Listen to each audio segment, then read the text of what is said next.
دوستوں مکھیوں کی حضور صلی اللہ علیہ وسلم سے گفتگو سنیے گا۔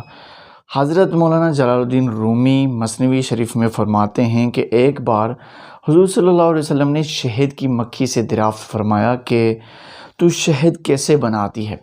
تو اس نے عرض کی کہ یا حبیب اللہ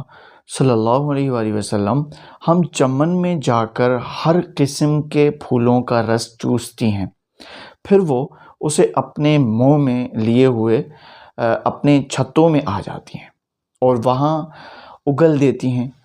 وہی شہد ہے۔ تو ارشاد فرمایا پھولوں کی رس تو پھیکی ہوتی ہے اور شہد میٹھا ہوتا ہے، یہ تو بتاؤ کہ شہد میں مٹھاس کہاں سے آتی ہے؟ تو مکھی نے عرض کی کہ ہمیں قدرت نے سکھا دیا ہے کہ چمن سے چھتے تک راستے پر آپ صلی اللہ علیہ وآلہ وسلم پر درود شریف پڑھتی ہوئی آتی ہیں، شہد کی